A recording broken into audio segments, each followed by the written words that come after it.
explicit violence in your writings? It's what I do, is one answer.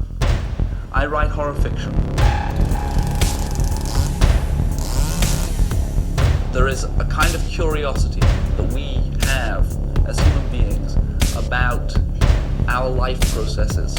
One of our last life processes is death. It's a legitimate subject for curiosity.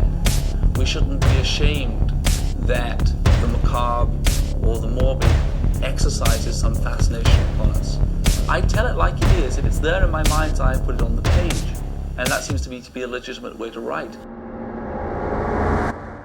All right, thanks everyone again for joining us on the Written and Read podcast. That is the Horror Reader and Writers podcast. You guys laughing? What's going on here? Did I miss something? Roland, you all right? I don't know. Roland's got a double fan himself.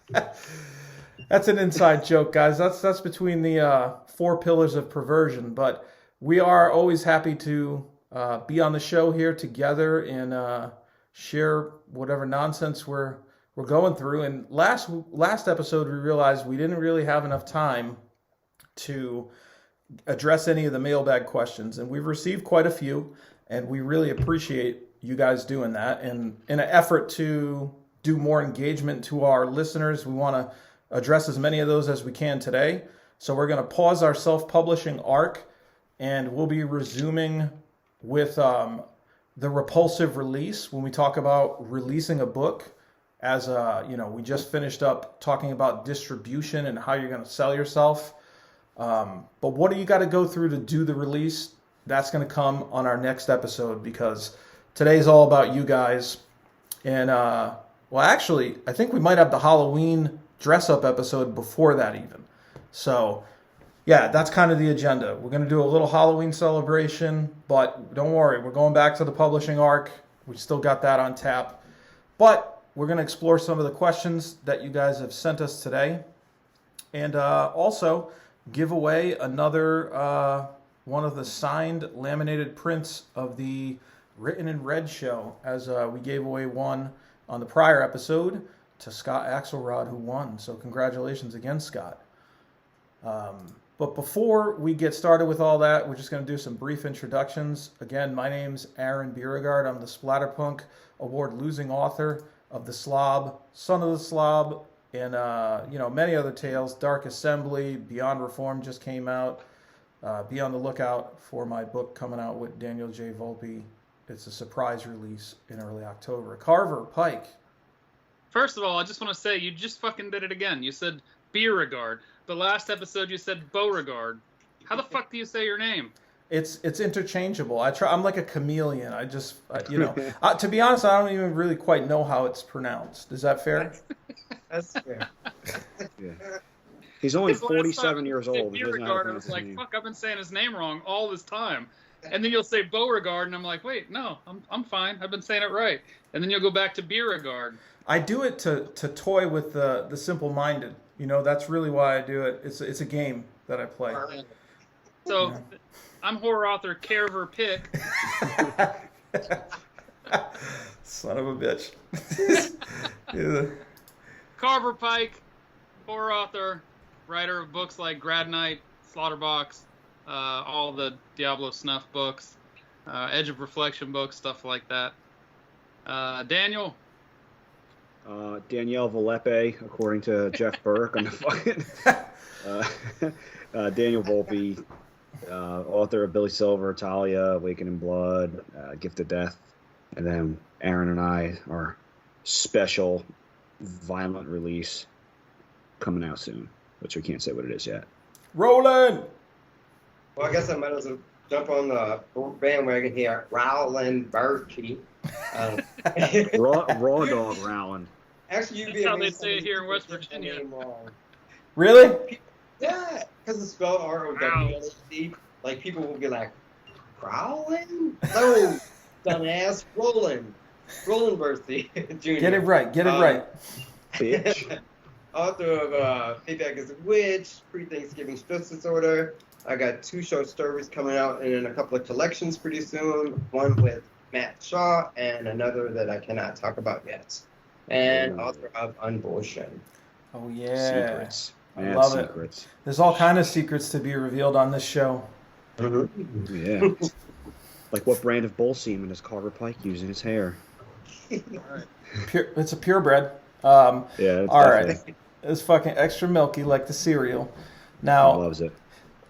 but I think it's an exciting way to begin the show with the giveaway. Let's not make them wait. You know what I mean? Let's go Spin the ahead. wheel. What we're Do going to it. do Spin the here, wheel. we're getting ready Come on, Vanna White. to go ahead and give Let's go away. Axelrod off of here. Let's see who's next. Like Candace Nola. Fucking Nola. That's awesome. That's a good Yes. winner right there. Yes, yes. Tremendous. Candace Nola, yes. Sorry. Very exciting. Very exciting. And she's very deserving. Candace is a big supporter of indie horror. Yeah. We've highlighted her before. She's a great editor, great friend, great writer. So I can't think of anybody better that this can go to. I agree. Absolutely.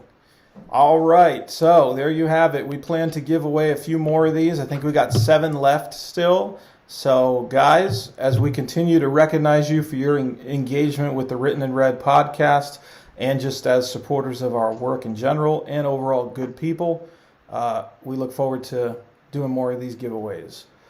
But, so today, as I mentioned previously, we're going to be talking a little bit about the New Jersey HorrorCon and Film Festival that Daniel and I attended, the early dates of September. We're just going to touch on that just a little bit, but we want to make sure most of this time is dedicated to our mailbag questions. But we figured, what the hell, I'm sure some aspiring authors may be curious about, sort of selling yourself and setting up your booth and sort of how the whole process works. So, what do you say, Daniel? I'll let you maybe start out. How was the experience for you, and maybe some things you noticed while we were doing it?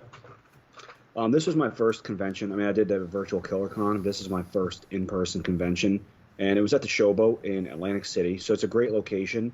Unfortunately, this was September 3rd, 4th, and 5th, so there was just a really significant hurricane that came through, especially in northern or central to southern New Jersey. So there was some damage nearby, but I don't think it really detracted too much from the show. The setup was an old casino floor, which was pretty cool. Tons of vendors there, lots of cool just horror stuff in general.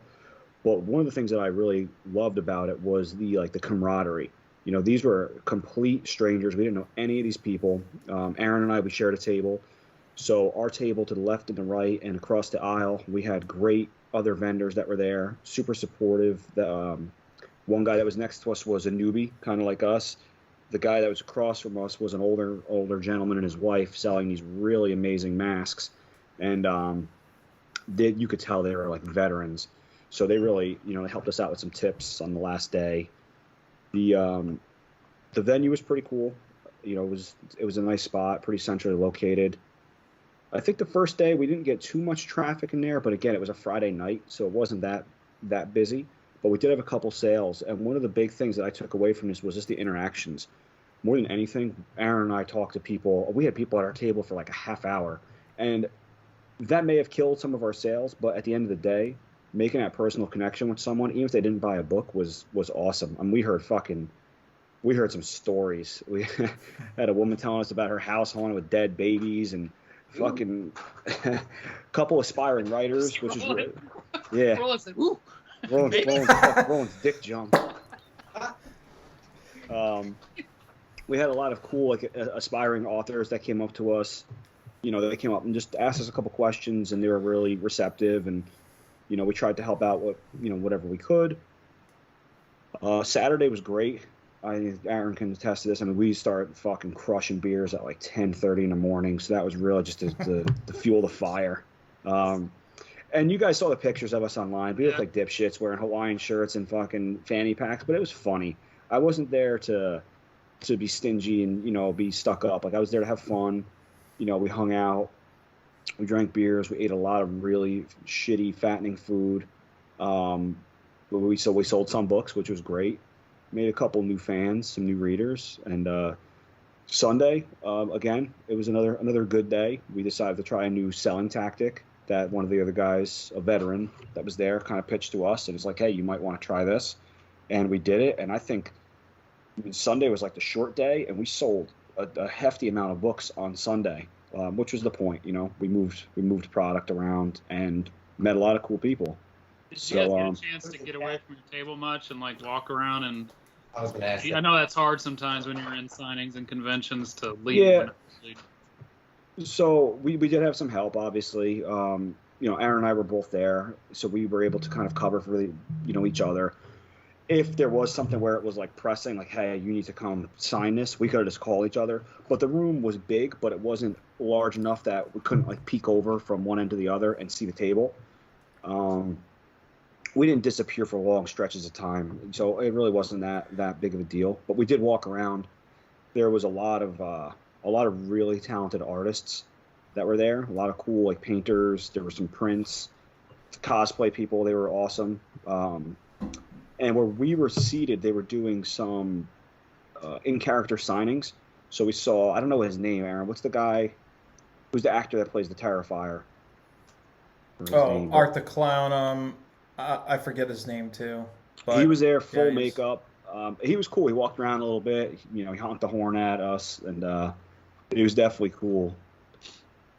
No, it was a good time. It was great. It was a pain in the ass. You learn some things about your signage.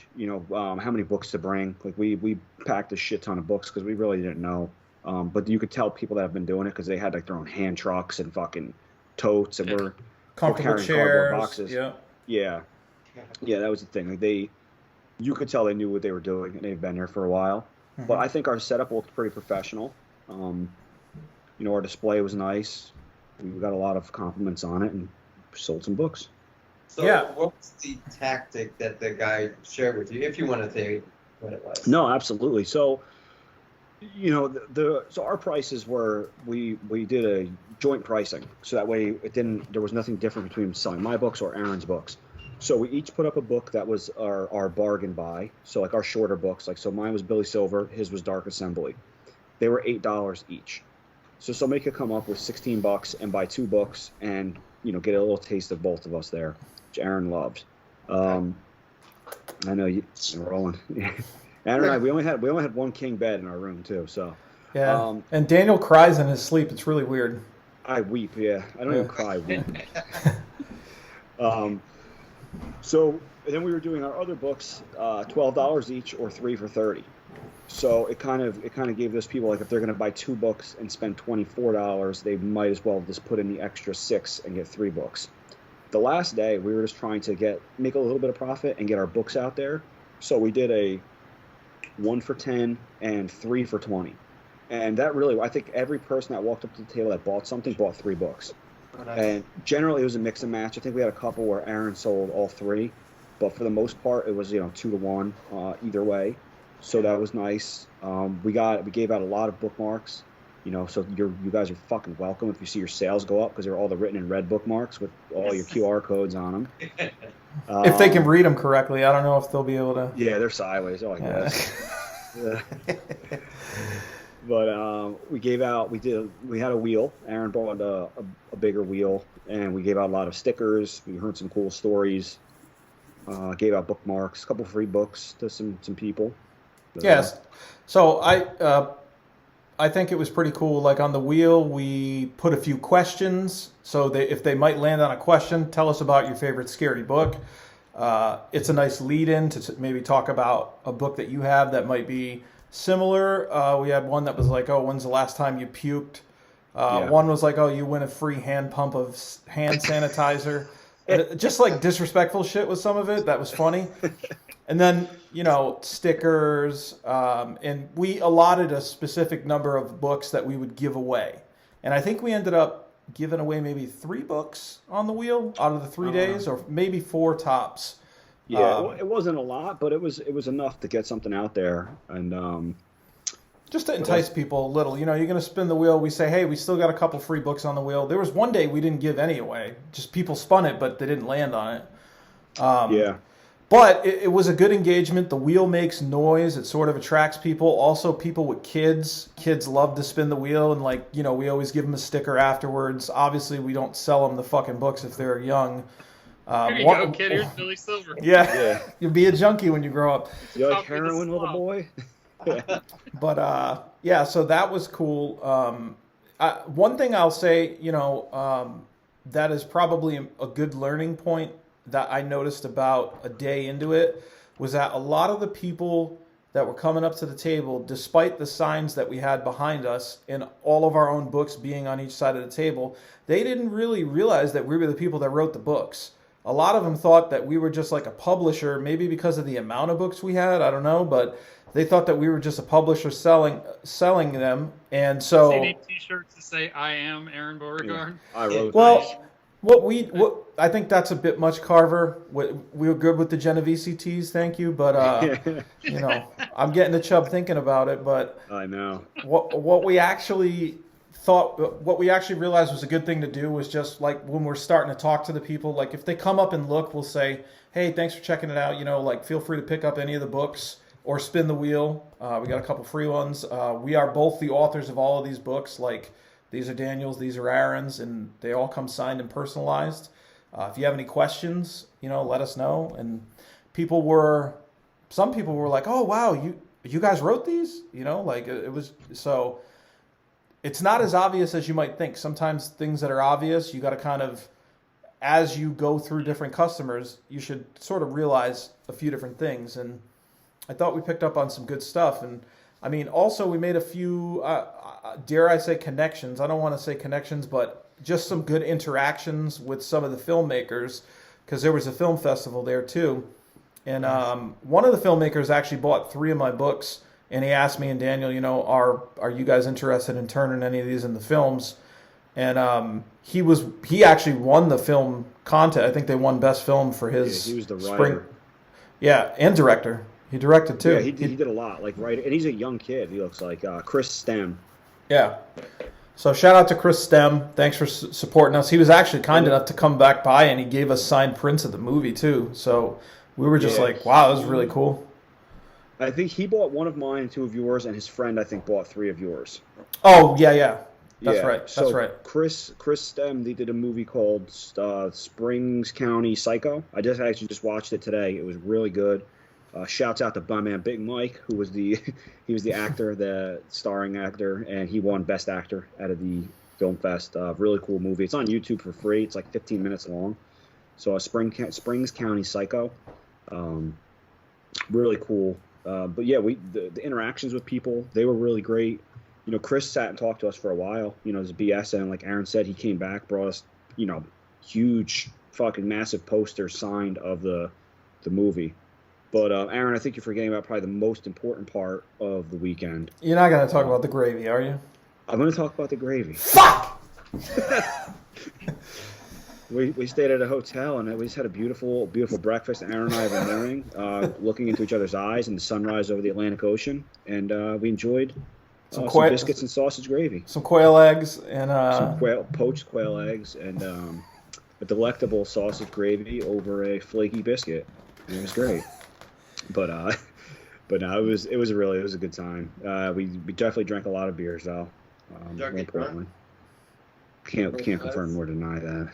I definitely got drunk on like Sunday, especially when that girl spun the wheel and like she landed on when's the last time you puked. I just She was like conferring with her boyfriend, like very confused, and then he was like, "No, you puked last night." And then I just couldn't stop fucking laughing, dude. Like, I couldn't sell. I couldn't do nothing. I was just fucking dying. And because I was kind of a little fucking turned up at that point. And I just laughed, and they sort of left the table awkwardly. So that was a miss. But well worth the memory.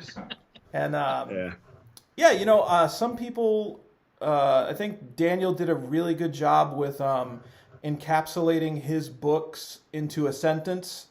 You know, he'll point at Billy Silver and say, you know, this is junkie body horror. This one's snuff torture. Like, giving him real little small sentences to digest without going on too long. I tried to do that to the best of my ability, but I feel like I rambled on a little bit. But either way, I think most of the people that we interacted with didn't seem to mind it much each way. We didn't have a lot of people that walked away and were like, no. Most of the people that approached the table, I feel like, actually ended up buying something. A lot, actually, I would say. Because that is important when it comes to conventions and book signings and stuff, is to be able to do that. And that's not easy to do, man, to be able to quickly. It's like one of those things that I actually hate it when people ask, like, so what's this about? You know, and you got like a line of people or people around and you're just trying to like sum it up very quickly, you know? Yeah. So it is important to try and do that. One of the podcasts I really have grown to love a lot, and it really helped me, so I will definitely plug it here because it can help everyone else, is the Mondo Method. And it's Armand Rosamilia and Chuck Buda. And they're two like self-publishing gurus. So check that out immediately if you have any issues or you want to know about self-publishing.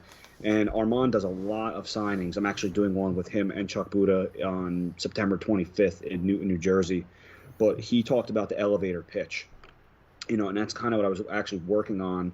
And when Aaron says that couple sentence thing, that's what I was doing. Like, you got to be able to pitch your book in the time it takes you to ride a couple floors in an elevator. So if my couple sentences, piqued their interest, I always told them, hey, feel free to pick up the book, and Aaron did as well. Pick up the book and read the jacket. And while they were reading the jacket, I shut the fuck up. I didn't sit there and try to talk to them. I let them read it and process it. And I think that, I want to say that did help. A lot of people, when they read them, the covers grab them. The elevator pitch kind of hooks them in a little bit, and then you hope that your back cover blurb is enough to entice them to make the purchase. Yeah, I think also Roland mentioned something. I think it was on the last episode. He was talking about when signing books, like it's intimidating trying to think of what to write into the book, and that's something I've always tried to. Going into a signing, I have an idea of what to write in every book, you know what I mean? Yeah. Other than the person's name and something a little nice to them, if you know them, you know what I mean? But to make sure that I have at least a little something, like kind of like what you were saying, Aaron, something in the book, something like just a line from the book or something about the book. Yeah, something relevant. Like for grad night, I usually write something like you've been invited to this year's grad night party or something like that. It's a killer time or something like that, and then just sign with it, But something for every single title. Because you are going to be sometimes rushed and have a lot of people around and stuff like that, and you just need to be able to sign something quickly and get to the next one, So what are you going to use for the maddening? Fuck Roland's cock? Yeah, enjoy something the like book. Yeah, more Roland. Yeah, more Roland's shredded, mangled genitals. That is important though when you talk about having that tagline to put in there, because you do, unless it's something that you know personally, it is nice to have something quick. And if you can think of something quick and witty, people remember that. And that's what I do with like Talia. Like Talia, the tagline for that is like, remember, blood makes the best lube. And people fucking love that. And people fly. Actually, one of the women one of the actresses there that bought that book, she flagged me down later on and was fucking laughing. She's like, "That's a hilarious, line." Yeah. And that got her to open the book and read that tagline. And now she's like, "Well, maybe I'll check this out. I'll start it sooner than later." So I think that's important for people at signings. And like you said, Carver, getting that out quickly. If you have a line of people, which we didn't, but if you have a line of people fucking stacked up, then you want to make it, as quick and as smooth as possible. Like, I hate to say it this way because a lot of authors do this, but I think it's kind of lame when an author just signs their name, and gives you a book. Like, I mean, at least put at least a sentence from the book or something funny or witty or, you know what I mean? Anyway. Yeah. Unless requested. You get an author, I mean, unless you've asked for it that way, you just want, some people do just want the author's signature. But there are a lot of authors out there that will send you a book with just their signature in it, and that's, I don't know, to me, you could put a little more than that, you know what I mean? Mm-hmm. Just a line from the book or something. You ever order anything from Ronald Kelly personally? Oh yeah, he goes wild. He does like fucking a full page of artwork in there. It's amazing. I got a copy of Fear from him, and it is impressive what that guy does in the book. Grady Hendrix does some pretty cool stuff. He's pretty cool too. And congrats to Ron. Congrats to he draws like a personal image in every cover, every book or something. Yeah. I was gonna say too, congrats to Ron on his Splatterpunk win too. That was cool. Yeah, he definitely deserved it. Win that. Yeah, he's such a cool dude too. Like responds and stuff into messages on Facebook and just comments and things. And Yeah, that dude's been publishing since like the early '90s, and he's still this very humble, down to earth. yeah, You know, just a good dude. You know, and he's a fucking phenomenal writer. I mean, I think Fear, you know, from what I've heard, is like one of the top coming of age books out there. So I have Fear. I got it at some point at like a used bookstore. It's been on my shelf. I need to put it up my TBR list and read it. So, but yeah, the con was really, it was a good time. I don't know, Aaron. Before you guys move on from cons, because I know we're going to get into the mailbag and stuff, I haven't mentioned it on this show yet. I have on my YouTube show, but I'm doing the Haunted Majestic haunted attraction in Huntington, West Virginia on October 30th.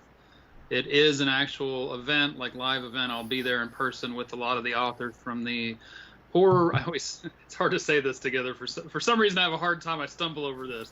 The Horror Writers Association West Virginia chapter. So I'm going to be together with a bunch of authors from the Horror Writers Association West Virginia chapter. Bam! I'm going to be with them right in the center of the pavilion of that haunted house attraction. You can go to hauntedmajestic.com and get the information for it there. But it's really cool. It's a really unique attraction, and we're going to be right there in the center. A bunch of authors signing books. Also, Jeff Strand will be there. He's not a member of the West Virginia chapter, but he's coming there as a special guest with his wife, Lynn Hanson, who is just a badass. If you've never seen Lynn Hanson's work, she does a lot of Jeff Strand's covers. And she does a lot of other book covers for people, and she's just fucking awesome, man. But they're going to be there. It's going to be a really cool time. I think the car from Christine is going to be there. There's a few other actors. There's some horror movie people. If you go to the website, you'll see them in there. Just some actors from different movies and stuff. But oh, dude, cool. Can you get me a signature from Christine? Yeah. I'll work on it. Thank you. There were some cool celebrities at the con too. We had I think we only had like one celebrity in our room. They had like a separate room, but I don't know what her name was. But she was the first victim in Jaws, the woman who's skinny dipping. She was there. Yeah. And she was like 75 years old and just cool, just hanging out and bullshitting with people. Terrifier, the blonde cast was there. Yeah, the blonde girl that gets filleted from the vag down in Terrifier. And cut in half. She was hanging out at the Troma booth right across from us for a decent amount of time, which was cool.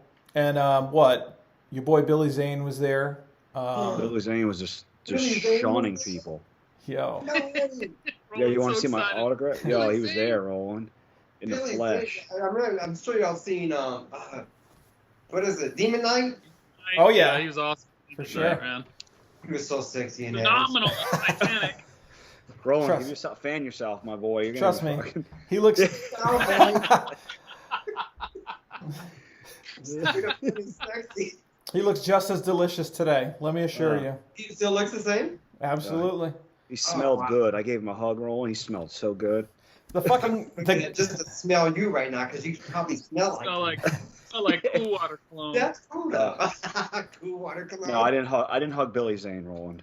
The guy that did what do you call it? He played Michael Myers in the Rob Zombie movies.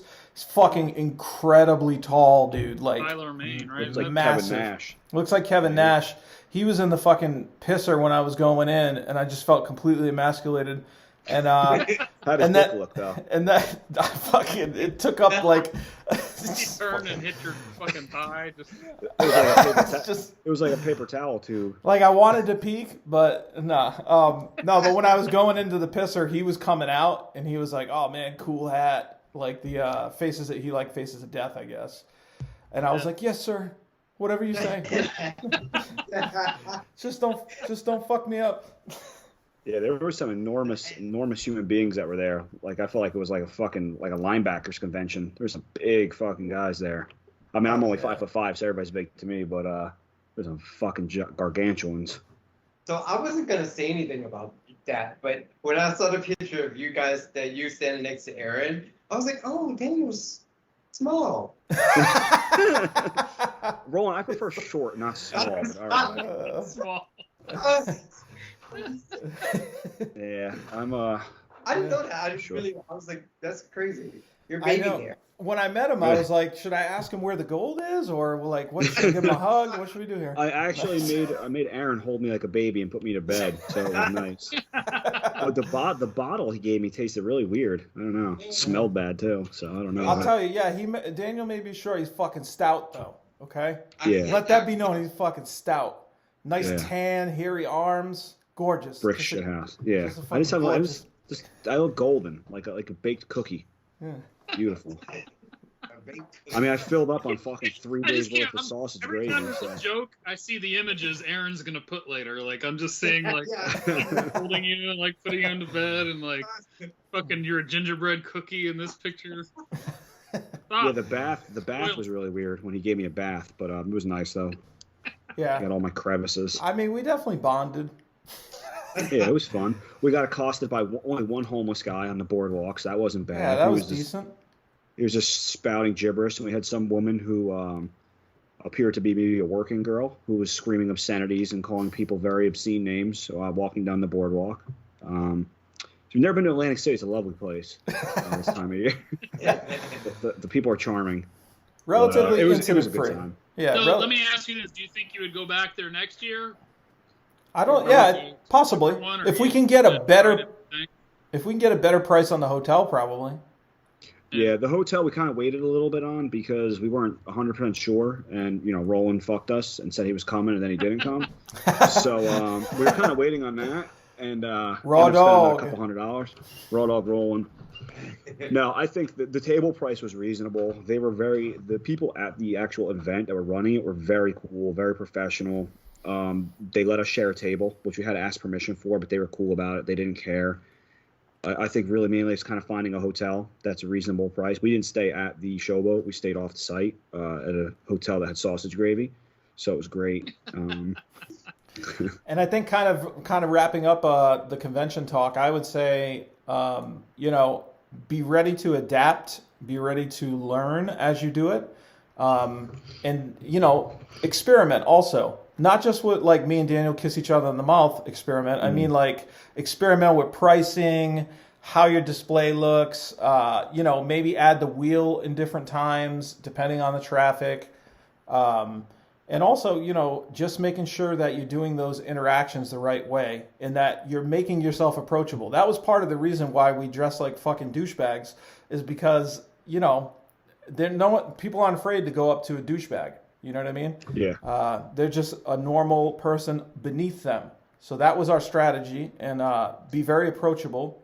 And then also, as much as we could, like when it was applicable, we plugged the Written and Read podcast to pretty much every person, even if they weren't an aspiring author. Some of them were, and it made more sense. But even if they weren't, we told them, you can, at the very least, learn about some new authors that you probably wouldn't hear about anywhere else aside from our show. If you want to get a more variety into your reading. So, and then also we try to make sure people leave with the QR code for our Amazon pages. So if some of those covers stick in their head and they're like, you know what, I really do want it now. Like I wish I had bought it. They get that opportunity to go back and check it out. The one thing I will say that worked out well for me, I felt like, I printed out a piece of paper that was laminated that had all of my social media handles on it. So a lot of people, like Aaron said, maybe they didn't purchase it then, but they were able to take a picture of that. And then I've gotten probably 30 or 40 friend requests in the last day or two just from people that some of them I recognize from the convention, some of them are just fucking spam bots. But for the most part, these people now are reaching out to me, and I might get a residual sale off that later on. They might see me, interacting with people and say, fuck it, I am going to buy that book. So definitely having something to promote your Amazon page with the QR codes, I think was a big thing. And having your social media handles available is another thing. Yeah. And I think just approaching it like you're not trying to sell something, like you're just trying to have a conversation about horror and your passion for horror. And that worked well. Like we told them what the stuff's about, but we always made sure to say, no pressure. We're here all weekend. Check the stuff out. I felt like not being pushy benefited us, and like not going for the kill. I know a lot of people talk about going for the kill, closing the sale. There weren't many people that walked away from our table, so. Yeah. Good time.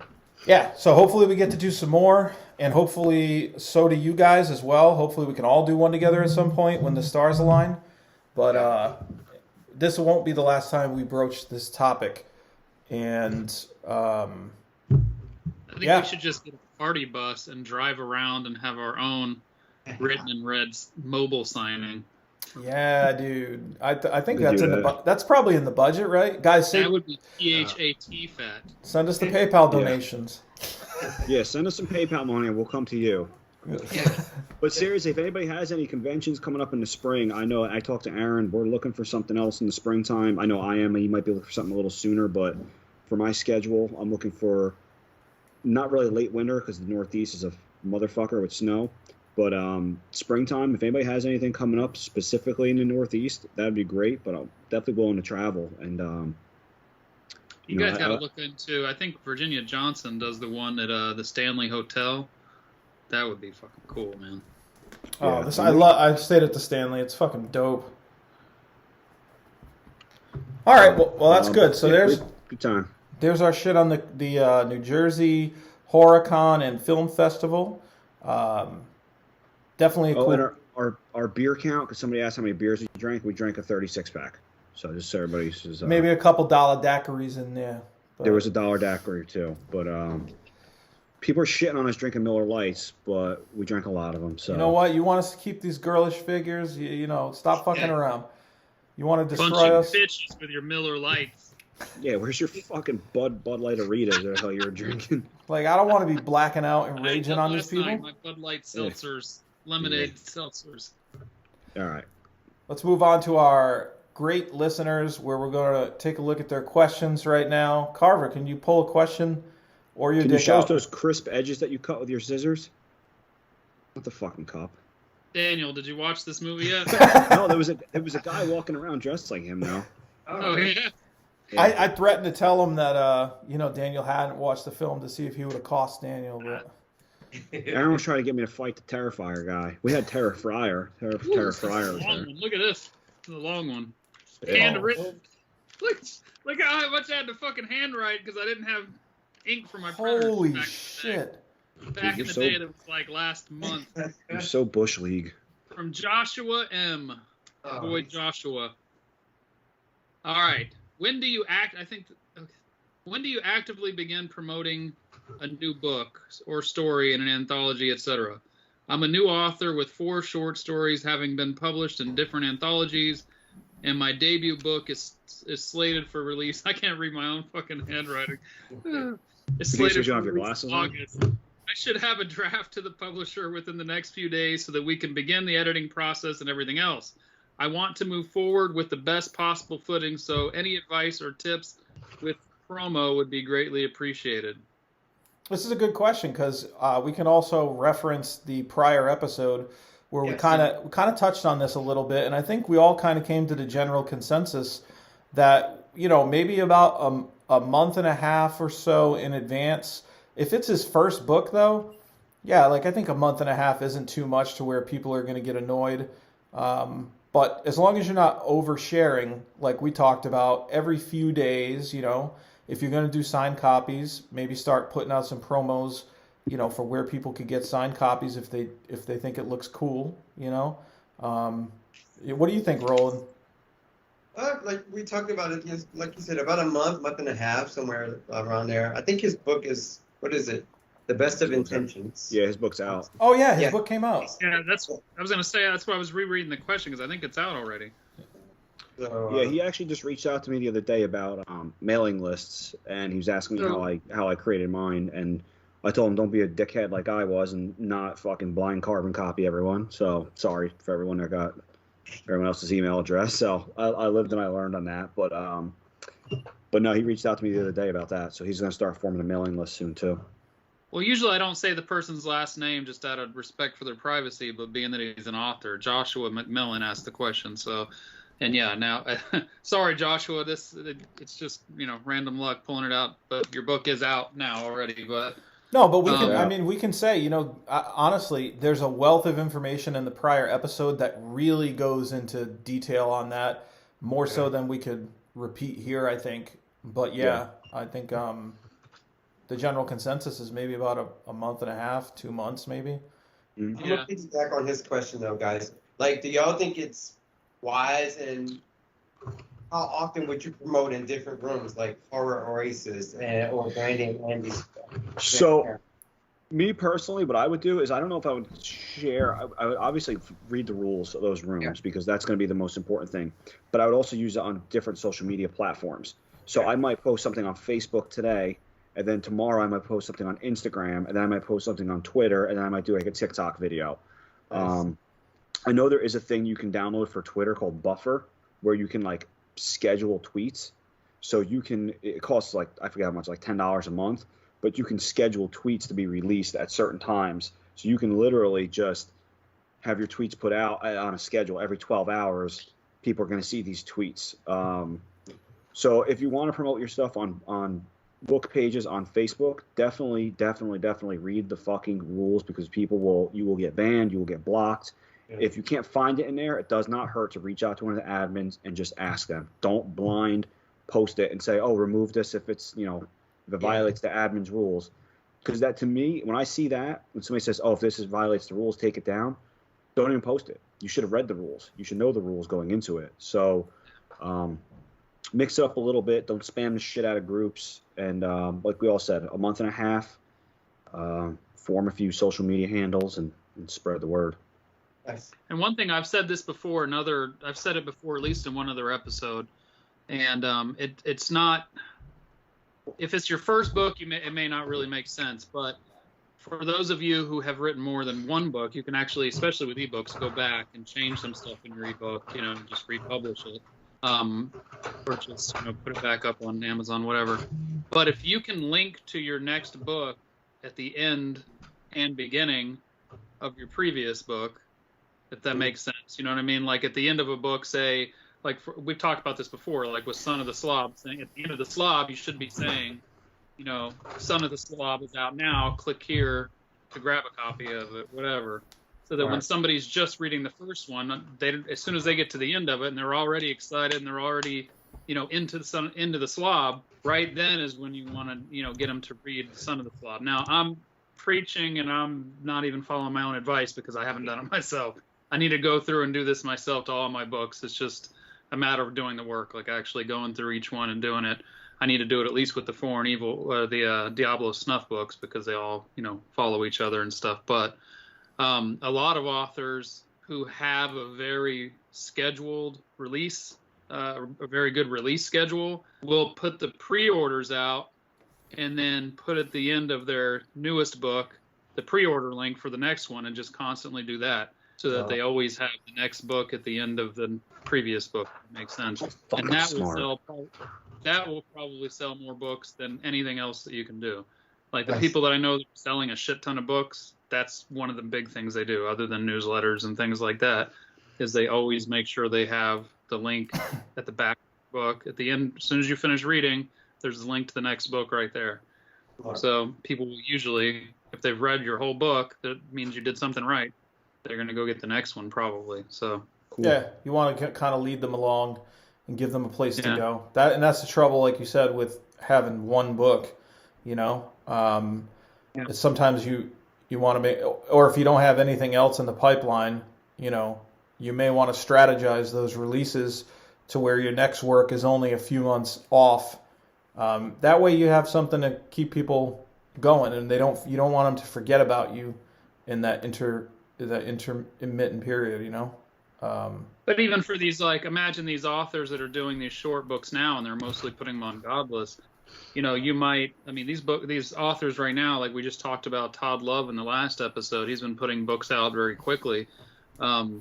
He could go to the back of the first book and put, right now, just go ahead and put the link to the next one that's in Godless, just resubmit it or whatever on Amazon so it updates. And then do that with all of his books to the Godless link and stuff, and just link people all along. So it's just I think you have to be careful. With the paperback, it's a lot more complicated. Obviously, you have to fix the shit, but with ebooks, you just resubmit it. It's just a matter of updating it. I don't know that it'll get pushed all the. Sorry, Daniel. No, I just have a question. Could you do that in Amazon to link to another vendor? Like if you put the Godless link in an Amazon ebook, will they fuck you for it? I don't think so, because you can put newsletter links and shit in your Amazon book. So Okay, I just want to make sure because that's a good question, but I don't think so. I don't know if you could put like a Barnes and Noble link in there. Jeff Bezos will come for you. I don't mean that, Jeff. He might fucking come on you if you're not careful. For his money, he could do it. I was about to say, yeah. I'll take the hit, you know. I don't know, but I know people put like their newsletter links and stuff, so I don't know. I don't know that I've ever tried linking to another site. So you're right, that might not actually work. All right. I don't know. Maybe something to further investigate, but that's a great question by Josh. What do you say we move on to the next one? Get one out of your stupid cup. Yeah, Carver, shut the fuck up and do what you're told to do. Yeah. What are you doing? Playing with myself. Joe Young. Our boy Joe. Joey! Young. Other than works by the four of you, what is the one book you wish you had written? Ooh. Fuck, that's a... Okay. So other than works by the four of you, what is the one book you wish you had written? Oh. The Haunted Forest Tour by Jeff Strand.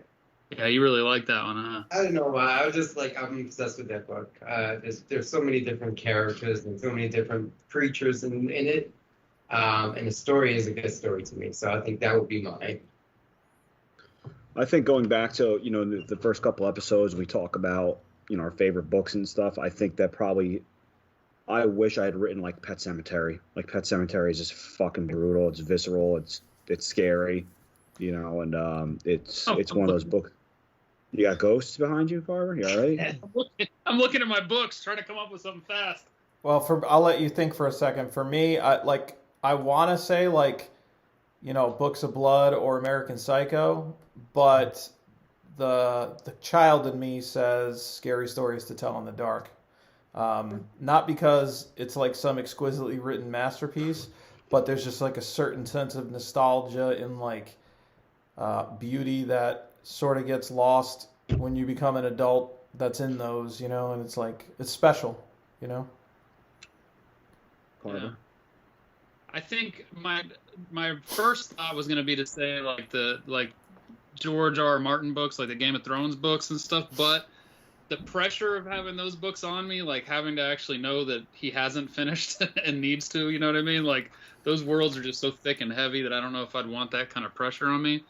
I think, and this just dawned on me looking back at my bookshelf, but I think I would probably go with the Bird Box, honestly, because for a while, and I would still probably say that's one of my favorite horror books. I mean, now it's so commercialized and stuff that you kind of forget about it almost, but when I read that book, man, it just filled me with so much dread, and I liked how it was just, you didn't really know what was going on. We talked about this in one episode, not knowing too much about the threat, the mystery, the thriller of not knowing, getting inside the bad guy's head all the time and stuff.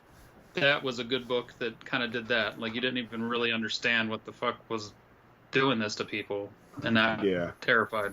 That was a great story. book. The movie ate ass, but the book was really good though. I still haven't finished the movie. I watched about half of it and I fell asleep, and I just haven't gone back to finish it. Yeah, Not that I didn't think it was that bad. Just keep sleeping. It sucks. Wake up, Carver. All right, All right. question. Yeah, good one. Thank you, Joe. Want to do another one? Joey. Yeah, we still got some time. Let's crank a few out. All right. Desiree wrote, "Hey guys, first off, let me just say I fucking love watching all of you." Thank you, Desiree. We fucking love that you fucking love watching all of us. You are inspiring and enjoyable to watch. Secondly, I do have a question for you all. When you start on or come up with a new story plot, what is your writing process? Do you just write it all out and define it later? Do you have a routine, or is there a specific area that you work on first and build from, such as events, character refinement, environment, etc.? I think this one for me, it depends on the story. I'll give a abbreviated answer. But I've had stories where I sort of just write out in bullets the main events, that are going to transpire and sort of the timeline of it. Other stories, and that'll go from the beginning to the end. Other stories, I'll only have a few ideas initially, and I'll sort of develop it as I go along. Other stories may be more centered around a character and things that have happened to them, and I sort of craft the story and the trajectory around that particular character. And, you know, those all depend on the idea and also the length of the story, too.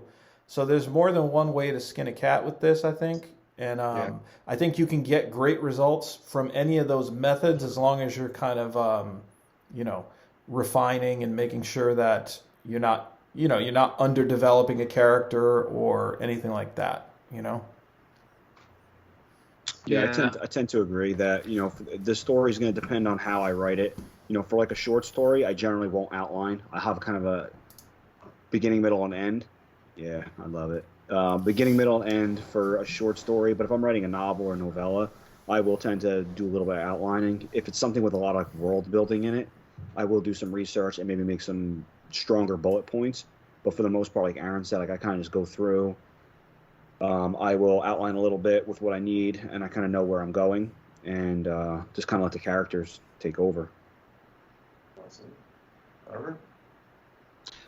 I play a lot of what ifs almost everywhere I go. Just what if this were to happen? What if that were to happen? Like I was telling you guys one time, we were just driving down the highway and I saw this old beat up looking trailer. I was like, man, what if? Well, see, I can't even tell you because it's going to give away my story idea. But you know, it was kind of those like, what if this happens? And then bam, like I just sparked that story idea and it kind of grew from there.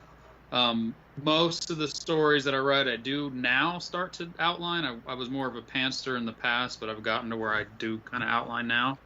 But then there's times like right now, I know that I want to write a big epic too. So I don't fully have a fleshed out idea for that, but I do know that I want to write a big epic kind of story with, you know, where you care about every single character in some way or form. And there's just, you know, a big Game of Thrones type of thing.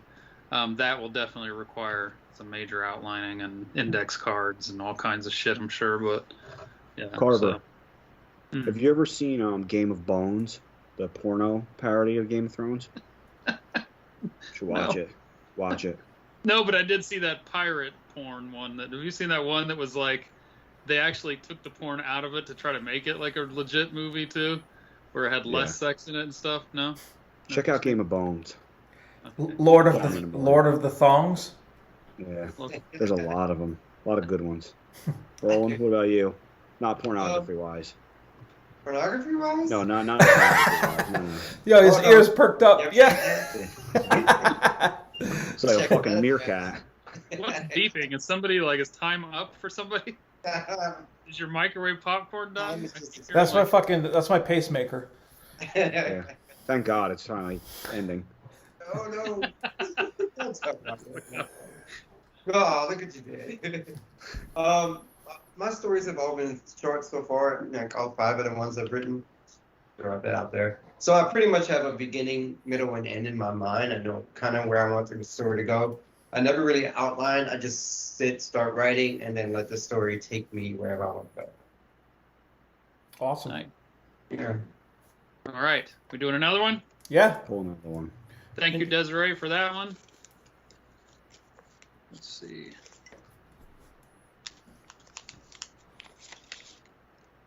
All right, this one's from Mort. Oh, I love him. Or Morty. Mort Stone asked, question, do you think chapters can be too short? Case in point, Chris Carter has brilliant stories to tell, but his chapters are just too short for me. I find it frustrating that he can break a single conversation up into 3 chapters, for example. It feels like it messes with the flow. Having said that, if you haven't read I Am Death by him, do yourself a favor. Best fucking twist I've ever read in probably a decade. Yes, Carver, I also throw in the fucking at random times. But I have an excuse. I never swear in front of my son. fucking Mort. Dude, if you guys didn't watch the episode where I said Aaron throws fuckings around, he'll just be like, yeah, I was sitting there eating some fucking French fries and the fucking ketchup was fucking all over the fucking place. Yo. Damn, you say it. We feel that a story can, or that chapters, because we did discuss this in one episode, if you guys remember, where I think I brought it up saying that I was reading Nick Cutter's The Deep right now, and I liked how I've never read a book. This is the first book that I remember reading that the chapters were really short, and I actually appreciated it because I don't get intimidated by them, especially since I read a lot when I'm about to go to bed, and I just kind of, seeing that a chapter is only a page or two is pretty awesome. What the fuck? Are you the fucking... You the ice cream man with that ringtone? What the fuck's going on? My phone. Come on, unprofessional. This is fucking Clown Town. All right, I guess I'll answer the question because fucking Carver is just who knows. That's my insulin alarm. Thank you very much. Fucking stab myself in the stomach with a needle. Carver and Aaron. Stab yourself in the neck. Go fuck yourselves. No, I don't think the chapters can be too short. I think that shorter chapters make the story flow better, but I also don't think that you should break them up just for the sake of ending a chapter. Yeah. A lot of my books, the chapters are fairly long, but I throw a lot of chapter breaks in there. And the one thing I always loved about the older Stephen King books is he would have huge parts of the book and a lot of small chapter breaks in there. So it kind of made the book flow a little quicker. James Patterson's books are like that, where he writes a 30,000 word fucking novella, but it's 400 pages long because he has a page and a half chapter, and there's 150 chapters in his books.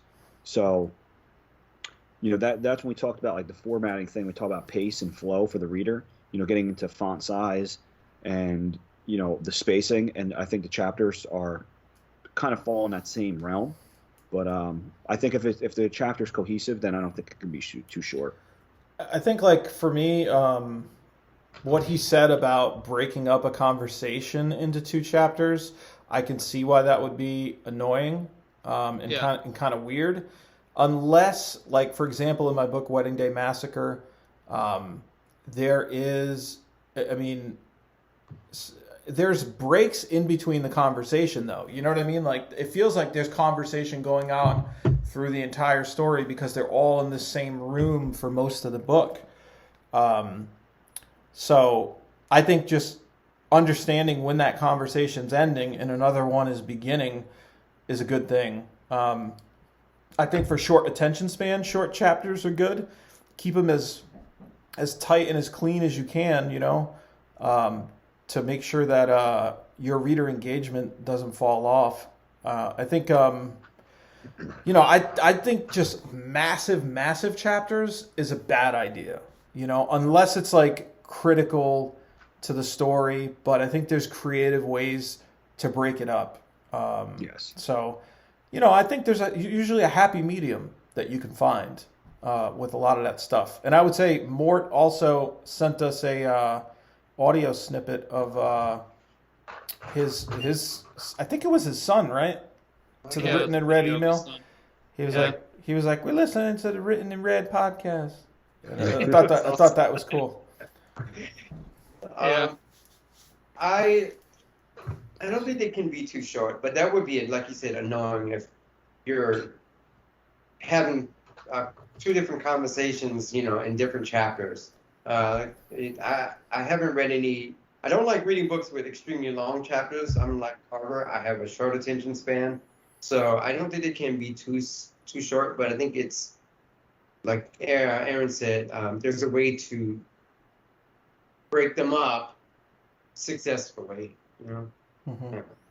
The only way I can see a conversation lasting, well, in your example is a good one. If it's people are in the same room for a long time, like you're saying, or if I can see a conversation being broken up into 2 chapters, whatever. If there was, if you can master this, you're supposed to try and end chapters with some kind of twist or aha moment or what the fuck moment or something that makes your readers want to keep reading to the next chapter. You know what I mean? Mm-hmm. So if you were oh my God, she's pregnant at the end of, one chapter, and then continued the conversation in the next chapter, I guess I could see why that would be. But see, Mort's really good at what he does too, so I can't imagine that was the case in this situation. That I haven't read the book, so I don't know. But in that story, the pregnancy he knows the shit, knows what he's talking about. So I don't know what was going on with the conversation, but I would say, for the most part, I would usually say no. I don't think there can be 2 shorter chapters, but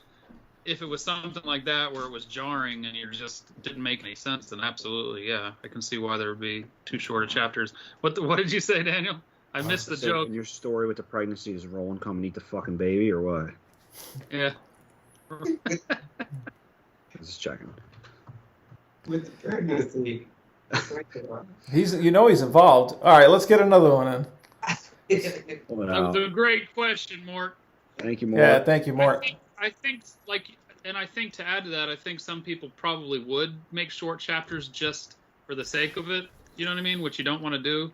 Yeah. You don't want to make it weird. You know what I mean? It should be an it should be artistic natural. style, and there's a reason behind it, or you know what I mean? Like in The Deep by Nick Cutter, I would say some of the chapters were a little strange to me. Like they are really short, some of them, but I still kind of liked it because I don't mind just going to the next chapter to keep going. You know what I mean? Knowing that it's probably going to be short too. I think I want to say it may have been Misery. I think Stephen King writes just fuck for one chapter, and that was it. He writes the word fuck, and then that's it, and that's the whole chapter, and then he goes to the next part. So was he really drunk when he wrote that? Was he really like high when he wrote Misery? I don't remember. Probably. It's fucking great though. I know he's mentioned there were a few books that he barely remembered writing because he was like Cujo, Tommy Knockers. Yeah, Cujo. He said he didn't even remember writing. Okay. Question from Todd Love, our boy Todd. Question for all four of you: how important is your book cover art, and do each of you come up with the concept? Thanks. Love the show. So this probably came in before that episode too. Yeah. So we actually had a whole episode about book covers not too long ago. Yeah, that's definitely one to go back. We can just quickly touch on it. I'm not even sure we all need to cover it, but maybe I can just handle this one, and that way we can get another question in before the show wraps. But I'll say, because I'm a big cover guy. Not that you guys aren't, but I'm just saying, like, I'm obsessed with covers. I think they're critical to getting attention of the reader. It's a big draw. I think we all sort of agree that people do judge a book by its cover, as far as at least whether or not they're going to read it. Maybe not after they read it, but at least if they're going to read it or not.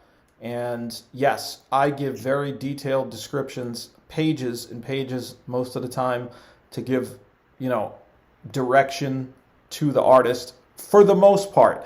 Now, there are some covers where I say, okay, this would play more to the strength, I think, if I let him be free and open to interpret this idea a little more. You know what I mean?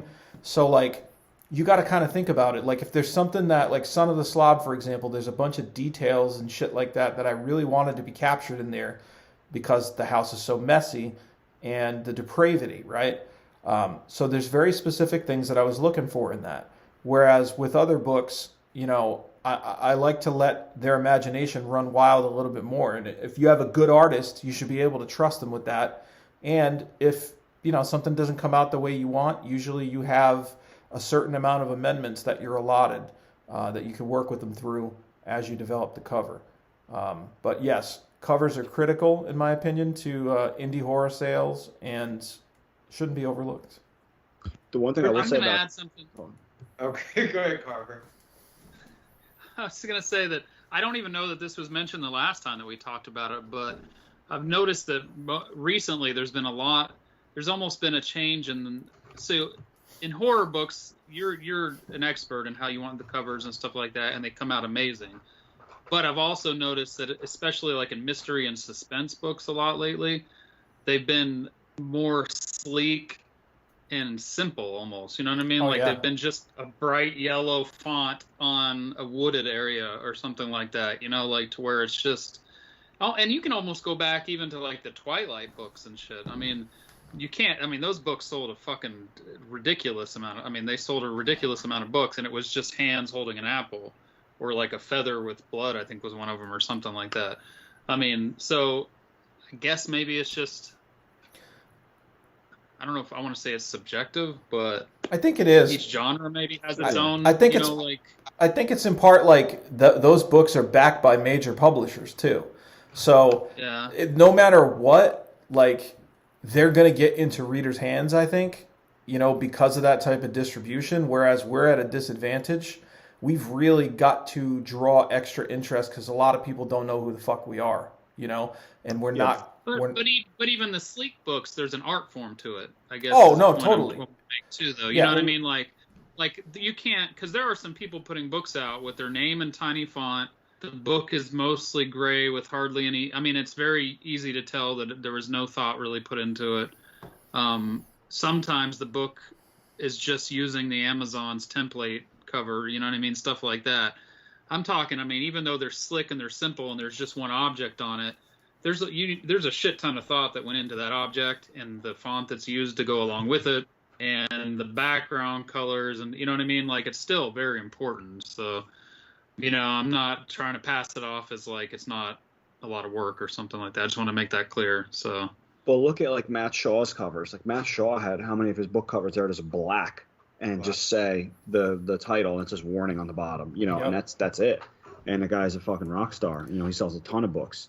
That in itself was a draw, and I saw him Yes. make a post about that, because that was I think a strategic move. And then it's like, okay, that first book crushed and it just fucking blew up, so why not continue the trend? You know what I mean? If that's part of your brand, Try to follow that trend, and it doesn't. Even though he did that the simple way, he still did it in a cool way. I don't know how to explain it. Like his font, his name the way it is, like it's still done with some thought behind it. It might have taken him 5 minutes to do it. I don't know. I know he's talked before about it and stuff like that, but I've seen other people try to kind of mimic it, and it just doesn't look as cool. Like it's just not. They've thrown some font on a black background, and it just comes out as like kind of sloppy, where his still looks cool somehow. I don't know if that makes sense. And before we get rolling to weigh in, I just want to say that Matt Shaw also released a free video that is on YouTube. Maybe check out his Facebook page, but I think it's a few hours long, and he just goes through basically all the different tips and shit that he can provide you. So people who are looking for a resource like this show, listen to him, because he knows a fuck ton more than we do. And it's a free video. And he had like a film crew produce it and shit. Like he put money into it. You know what I mean? So it's a no-brainer to check it out. But Roland, I'm sorry. Maybe you can bring us home on that. Well, I was just gonna ask y'all, like, have y'all ever, when you thinking about your cover, is it something that you already have in your mind before you start writing a book, or is it something that, okay, I finished my book, this is what I want my cover to be, and after that, like, have you guys ever created a cover that, okay, it just didn't work the way you wanted it and you trashed it completely? Yes. For me, a couple of the covers came to me immediately. Like the cover for Talia, I had that cover contracted and finished before I even finished writing the book, because I knew what I wanted. I knew exactly what I wanted, and the artist captured it perfectly. We made a couple of minor tweaks, and I knew. As everybody knows, my first Billy Silver cover was red with a black. It was rust coming through it. And it was a very simplistic cover, but it didn't give anything about the story. So that cover, after a while, I decided, talking with people to change it. And even the replacement cover, took a little while and some brainstorming. Awakened in Blood, I had an idea of what I wanted. I gave the image to the artist. He did a great job. And then I sent the image he drew. I sent it to Drew Stepik at Godless, and Drew filtered it for me and did some cool font for it. And then a gift of death, same thing. We had a basic concept, and then I talked to Don Noble and pretty much told him this is the kind of filter or effect I want on it, and we went from there. So some of the covers, like I said, some of the covers for me pop into my head immediately. Like for Left to You, my new book coming out, I don't know exactly what I want. I know there's small things that I want in the cover, and I'm going to let Don do his thing. With Only Psychos, I have a very strong idea of what I want for that cover. So we'll see. And I create my own covers, but I have a hard time even starting to write a book if I don't have a cover ready. Like, I don't know why, it just bothers me. Like, I feel like I need to have at least a temporary cover done before I can start writing or get serious about writing the story, So I have a whole file full of book covers ready that are just sitting there until I write the book. So I like that. But that's just me. It just bothers me to write it without the book cover being available. Yeah, and most of mine, I will get the book covers done close to when they're ready, or afterwards. But sometimes I will, if I already know, like Wedding Day Massacre, I knew, and I was like, let me just get this knocked out in advance, then it's going to be good to go. And I think it's cool, like, if you get yourself a cover done, that can serve as a source of motivation to get that story wrapped up, because you want to see it all bound together and looking pretty. So I think it varies, but I don't think there's a wrong way. I think if you have that idea, go for it. And as far as covers that I wasn't happy with, I wouldn't say I wasn't happy with the original Try the New Candy, The Slob, and Scary Bastard. I think they were cool and unique in their own way. But they definitely weren't like next level professional, and I think in rebinding those and adding the new covers, it really took those to the next level and just made them, really exciting for people to pick up. So sometimes you got to reevaluate and just say, let's go with a different artist, or let's do something different. Yeah. That's one of the big things, is knowing when you need to change and not getting like egotistical and being like, oh, my fucking book's fine. People are they don't know what a good book is or a good cover. Like, not getting butthurt about it, and recognizing that, like, hey, listen, I need to keep it fresh. I might need to change up the cover. I might do like a trilogy, and I'm gonna solicit a new artist, and then I'm gonna change the cover of book 1 and book 2 to make them match. So I think it's that evolution and just having an open mind to changing what needs to be changed. Gotcha. Perfect. Yeah. How are we on time? We might have time for one more, I think. Okay. We got one more, we'll be good to go. All right. We just had another one coming to the email. Did we? No shit. Yeah. Who's it from, Roland? Okay, this is from Sarah. Andy Carroll. Oh, okay. Andy. Yeah. What did you say? We just got another one? Yeah, from someone named Michelle. He doesn't have From Andy Carroll. When all you guys get requests for signed copies of books, swagger, etc., and someone like myself asks for something special written from the heart to make it personal, how difficult is it to come up with something?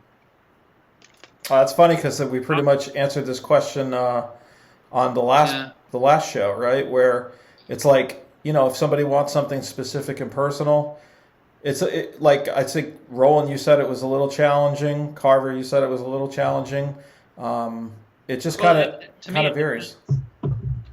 Yeah, I mean, I always have something planned that goes in every book. Even if I put something personal, I'm still going to put the thing that goes in every book.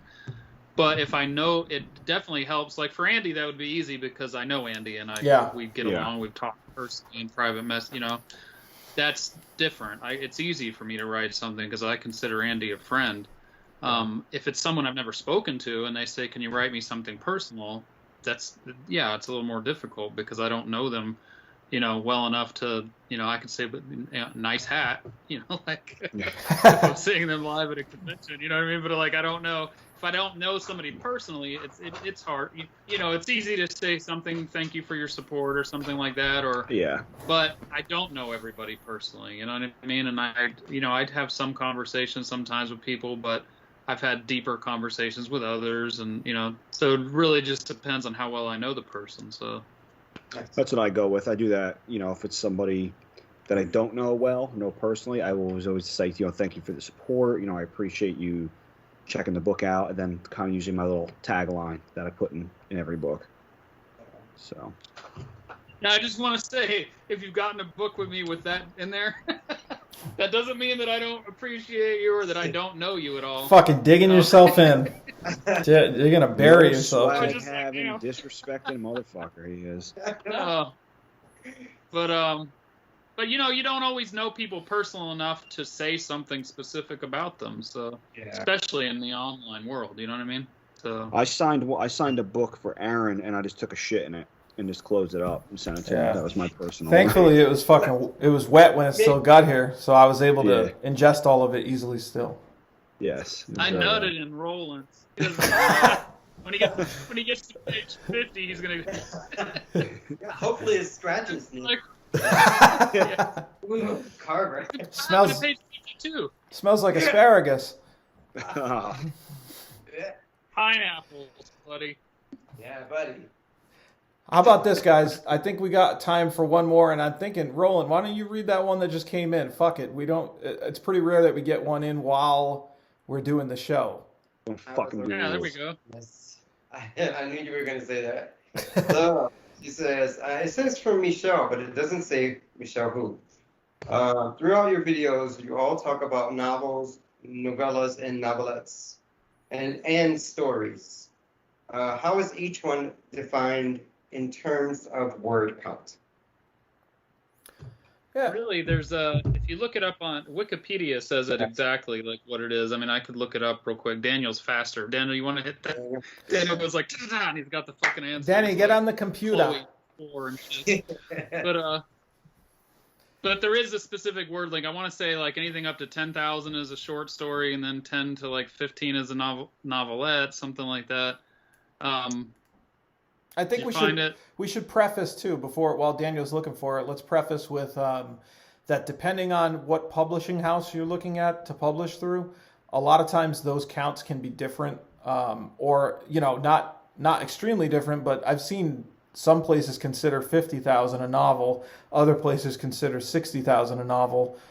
So it can range. So this isn't like a definite, but it's probably pretty close. Even with the Splatterpunk Awards, Slaughterbox it's a smaller novel, but it was I think with Splatterpunk Awards it was anything over like 45,000 was considered a novel, and mine was like 47 or something like that. So it just barely passed up the novella category and went up to novel. So, for the most part, most of the sites I've seen are fairly consistent, and this is on Wikipedia, which obviously is not really the fucking greatest, but a short story, they say, is 20 to 7,500 words, a novelette, 7,500 to 17,500, a novella, 17,500 to 39,999, and they classify a novel as 40,000 and over. I've always kind of thought as a novel of 50K and over. That's kind of where I think too. I'm usually right around. This website, Masterclass, they have it as, let's see here. But I mean, in all honesty, novelette, you don't hear hardly anyone mention novelette anymore. I rarely hear anyone say novelette. They either say they have a short story or they jump right up to novella. So somewhere in the middle, they just decide they're going to call it a novella and just. So this website, same thing. They say flash fiction. They even put flash fiction in here. 53 to 1,000 words. Shorts 3,500 to 7,500. Novelettes 7,500 to 17,000. Novellas 17 to 40, and novels 40 plus. But like Aaron said though too is everybody has their different definitions for things. So, my books are all, until the new one comes out, they're all in that what I consider novella length. They're all 35 to 40,000 words. So, I always thought that a novel was 50K and over. But yeah, that's kind of how I saw it too. Yeah, like at least 50K. Yeah, and that's why I was saying with Slaughterbox, I was like hesitant to say novel, but according to the rules, it passed the novella category and went into novel. So I would have probably considered that more like a novella, but I just say it's a small novel. So I think it's like 40-something thousand words. Oh, okay. All right. Well, I think that about brings us to the end of our time for the mailbag. And one of our favorite parts of the show is the reader recognition. Do you guys have anybody you want to recognize? If not, I have someone that we can talk to. No, I think you can take it on this one. All right. Go ahead. Let's go ahead and recognize Benjamin Chadwick. Ben has been real interactive in the Facebook and also with the comments on the YouTube videos. I believe Ben writes as well. Am I correct in saying that? I believe so.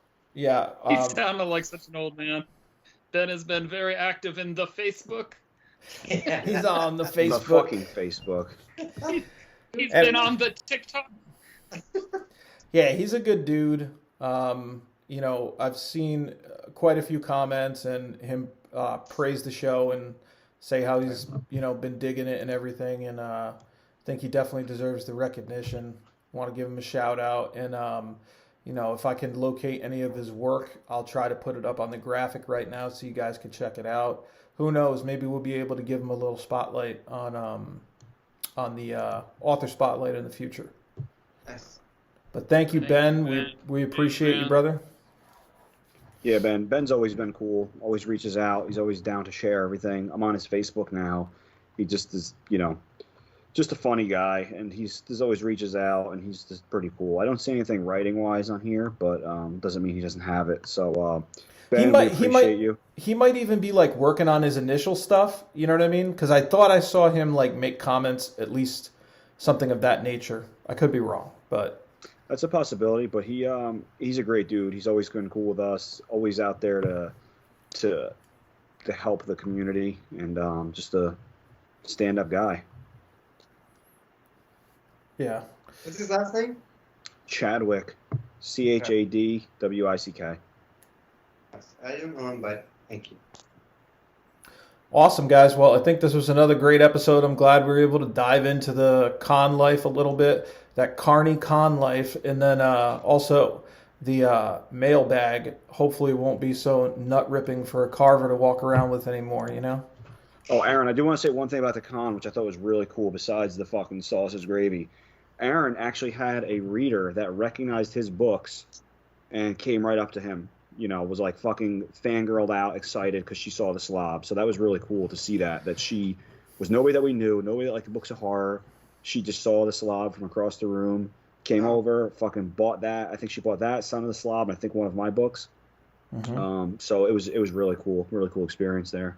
Yeah, it's cool when you got a book that is kind of popping up a lot on social media, and then somebody just randomly saw it there, and they were like, holy shit. And that was the thing when we were talking about where people don't know that it was you that wrote the book. Like, she didn't think that I wrote the book initially. Like, she just thought we were selling them. And, then she kind of shit herself a second when we told her, like, yeah, we're the writers of these books. And then she was like, oh, I got to fucking get these, like, right away, Like, this is awesome. Cool. So, nice. Yeah, That's awesome. Good thing to point out, Daniel. Fucking, we'll get back to that gravy, brother. Don't worry. Hell yeah. We'll be in a fucking swimming pool of it. But again, signing off here. Remember, guys, subscribe to the YouTube channel or Spotify and iTunes. That really helps us out. Send your emails and questions to writtenandreadpodcast@gmail.com. And I'm Aaron Beauregard. You can feel free to reach out to me on Facebook. Check out my stuff on Amazon, Godless, and however you want. What about Carver Pike?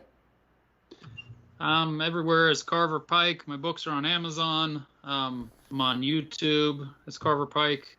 I'm on all social media, Instagram, TikTok, Facebook, all that stuff. Daniel J. Volpe, same thing. Amazon, everything's up there. If you want a signed copy of anything, you can send me an email or a direct message. Facebook, Twitter, Instagram, TikTok.